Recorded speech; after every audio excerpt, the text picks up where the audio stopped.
La santé maintenant, et plus précisément la santé publique, avec cette grande étude menée auprès des internes des hôpitaux. 7000 d'entre eux, soit 1 sur 3, ont répondu au questionnaire.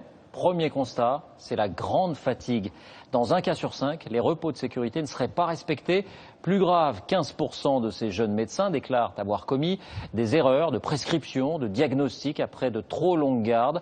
Alors à quoi ressemblent-elles ces gardes de nuit? Reportage à Paris, Frédéric Prabonneau, Chloé Cormery. Madame, ouvrez les yeux s'il vous plaît. La nuit est tombée sur l'hôpital Lariboisière. Voilà. Mathieu Jam fait sa visite du soir. Dans ce service de réanimation, des patients qu'il faut sans cesse surveiller. Bon, faut lui remonter la tension. Tu as vu, elle a 55 là de panne. À 25 ans, cet étudiant en médecine a choisi la réanimation après ses 6 années de tronc commun.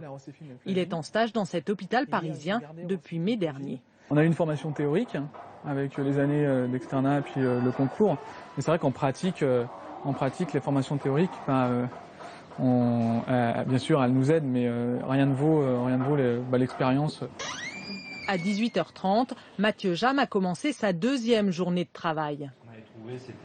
Arrivé à 8h30, il est de garde jusqu'au lendemain matin. Mais pendant ce temps-là, on va essayer de vous laisser reposer. Puis je viendrai vous voir tout à l'heure. Tout à l'heure, c'est après le repas, un des rares moments de répit. Pris rapidement en salle de garde. Choisir ce qu'on va manger pour essayer de tenir toute la nuit. Mais bon, ce sera pas terrible. Hein. Autour de la table, l'équipe de permanence, une jeune étudiante externe et un médecin senior.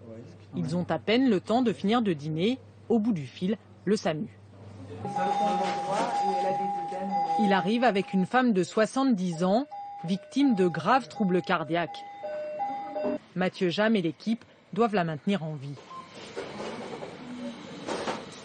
L'urgence, c'est de conserver les fonctions vitales.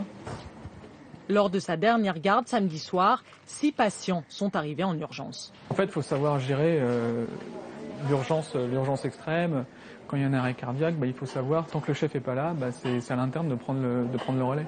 Puis après, quand le chef est là, l'interne joue le rôle de soldat. Dans ce service, Mathieu est bien tombé. Ses chefs sont présents et les repos obligatoires respectés. 11 heures après une garde de nuit. Ce n'est pas toujours le cas.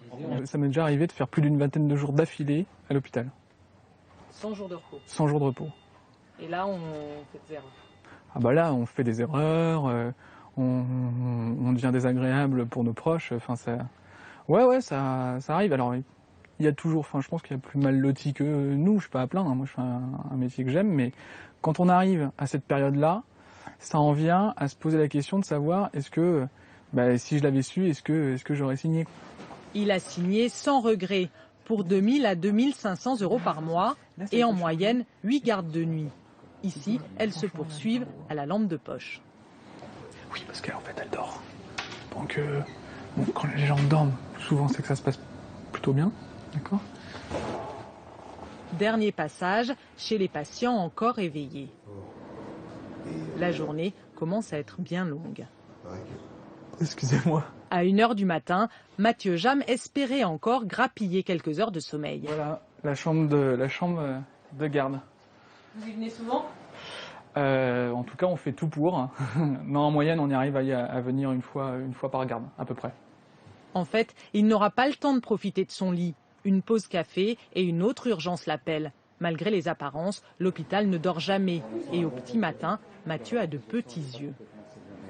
Il a fallu s'occuper d'un malade hospitalisé dans un autre service. Il s'est dégradé et il s'est même arrêté. Donc il a fallu l'intuber. Excusez-moi. Résultat, moins d'1 heure de repos, vers 6h30 ce matin. Là, j'aimerais bien dormir. Allez dormir là. Au revoir. Il est 9h30. L'interne fatigué peut rentrer chez lui. Il reviendra demain matin avec une prochaine garde de nuit jeudi soir. Bonsoir Nicolas Châteauneuf, vous nous avez rejoint. Question simple, les internes travaillent-ils trop ou plus précisément, travaillent-ils plus qu'avant?